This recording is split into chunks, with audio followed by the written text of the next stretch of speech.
Hey folks, Peter at ClassicAmericanCarSales.co.uk here. Going to do a detailed video showing you the great, the good, the bad, and the ugly on this 1967 GT Fastback S-Code 390 project. So let's just start by general walk around. This is how it arrived with me. I have plenty of parts in stock that could replace anything that's missing. So the lower valence, the rock guard, the headlight buckets, the grille, the surrounds, hood.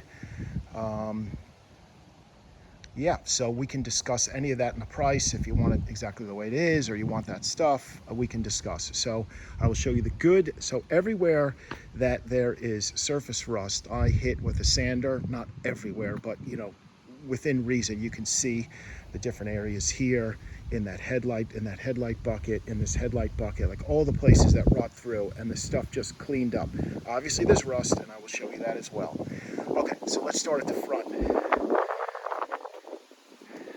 see the bucket will clean up. There's no holes in it. Front edge of it is not dented or damaged. Lower bits, nice and solid. This side of the radiator support is nice and solid. This side of the lower radiator support is solid. Frame rail cleaned up. I replaced this because this was bent.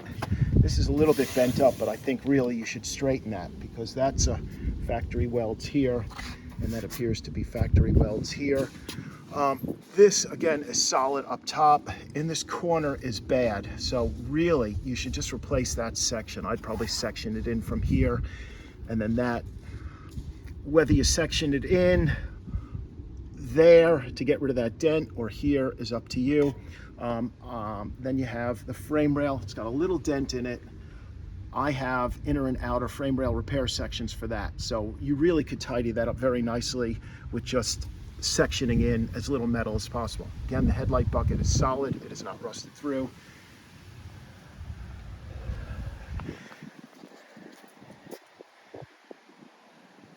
I think this is replaced. Very, very clean, very, very good job done historically. But I think that's been replaced. When you go back, you don't have your usual rust through on the inner fenders. This side, clear VIN here. Again, you don't have your normal rust through.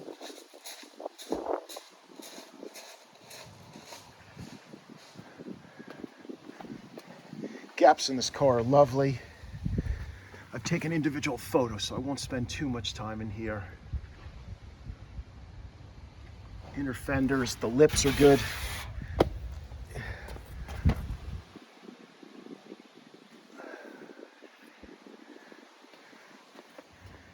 Something here. Around the windscreen is not rusted.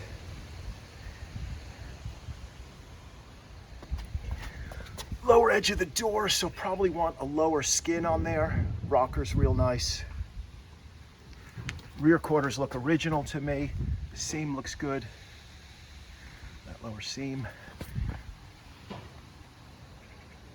in there looks all original, sealer and so forth, factory sealer. This quarter has some filler in it. So whether you do a skin or you see what's going on in there, I'll show you the inside so you can determine. A little bit of filler there. These seams are real good on both sides. That's nice.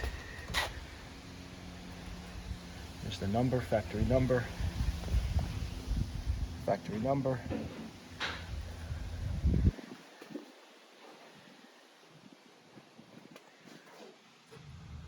So I do a bottom quarter repair section there. I keep those in stock. Inner and outer wheelhouses look real nice. I'd repair a section in there. I'd remove that and just put a bent piece of metal in there. Repair there. Some rust through there. There's the inside of that quarter. So I think it was dented and then pushed out. I have not hit that with a sander, but I'm happy to. You can see it was a factory quarter.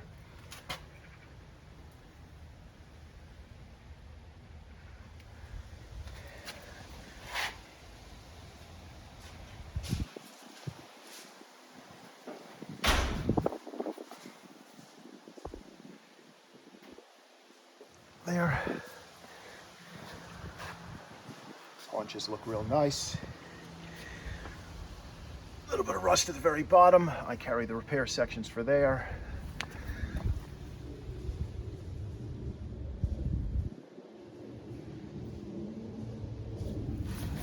Lips are nice. They're not all jagged. I'm not sticking my finger through the outer wheelhouse. Again, that bottom seam is nice. Doors close real nice with great gaps. That window's broken.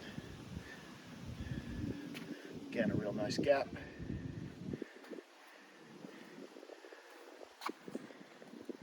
So I'll move to the inside now.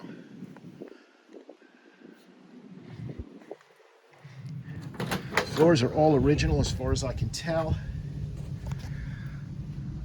I have an original dash pod in stock. And one very cool thing, here's the build sheet that I found in the dash with the VIN number on it, the complete VIN number.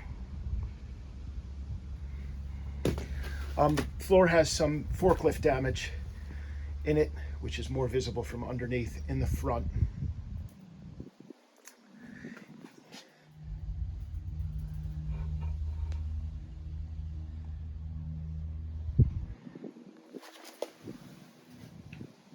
Anywhere where there's surface rust and I hit with a grinder, a sander, just cleaned right up.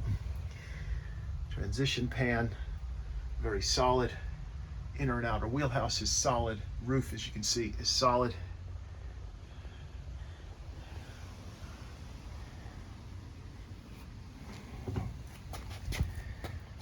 So really what you want to start with is a car like this that's not been welded and welded and welded, has layers of panels and so forth on it.